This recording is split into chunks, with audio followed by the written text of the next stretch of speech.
ఆయన జగన్మోహన్ రెడ్డి లండన్ నుంచి దిగినట్టున్నాడు. ఇది పెట్టాడు క్యాప్షన్ 2O ప్రోగ్రామ్ అంట. ఇప్పుడు 2O programme YCP last version. ఆయన కార్యకర్తల గురించి మాట్లాడాడు. నువ్వు కార్యకర్తల గురించి పట్టించుకున్నావా? వ్యవస్థల్ని నాశనం చేశావు. ఒక మైనింగ్, ఒక R&B, ఒక పంచాయతీరాజ్, ఒక ఇరిగేషన్, మైనింగ్. నీ కాళ్ళ కింద మైనింగ్ శాఖ నలిగిపోయింది. ఇసుక దగ్గర నుంచి దోపిడీ, మైనింగ్ దోపిడీ. నువ్వు ప్యాలెస్లు కట్టుకున్నావు. ప్రజలు ఇక్కడ రాష్ట్రం నాశనం అయిపోయింది. నీ కాళ్ళ కింద నలిగిపోయింది. నువ్వు ఇప్పుడు కొత్త నాటకమా 2O అని చెప్పేసి తెరలేపుతావా? ఎవరు నమ్ముతారు నిన్ను అని అడుగుతున్నా నేను. ఈరోజు తెలుగుదేశం వచ్చింది, కాన్ఫిడెన్స్ వచ్చింది, కూటమి ప్రభుత్వం వచ్చింది. లక్షల కోట్ల పెట్టుబడికి ఇన్వెస్టర్స్ వస్తున్నారు. వాళ్ళు కూడా నీ బోటోళ్ళని చూసి ఇంకా జగ్గుతున్నారు. ఇన్వెస్టర్స్ వస్తున్నారు, లక్షల కోట్లు. నీ పరిస్థితి ఏంది? లాస్ట్ 5 years ఏం చేసావు నువ్వు? నా జీవితంలో నా మీద క్రిమినల్ కేసు లేదు. మీ నాయన ఉన్నప్పుడు పాపం అసెంబ్లీలో బయట ఎదుర్కొంటే నా మీద కేసులు పెట్టలే.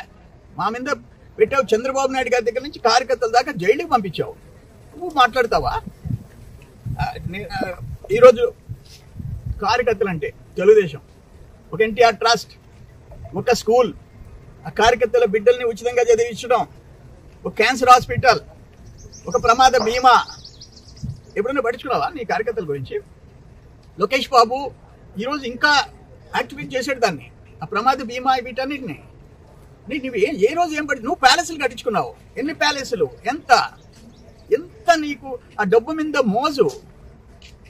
ఆడ 29 ఎకరాల్లో ఎల్హంక, అక్కడ లోటస్ పాండ్, ఇక్కడ తాడేపల్లి, ఇక్కడ ఇడుపులపాయ, ఒక కడప, ఒక పులివెందుల. ఎన్ని లక్షల చదరపు అడుగులు మీ నలుగురికి. ఆఖరికి అక్క చెల్లి, తల్లి చెల్లిని కూడా దూరం చేసుకున్నవాడివి. నువ్వు మా సంగతి చూస్తావా? తెలుగుదేశం వాళ్ళ సంగతి చూస్తా. నీ సంగతి చూసుకో. నీ పార్టీ క్లోజ్ అయిపోకుండా చూసుకో. ఆ తర్వాత మా సంగతి.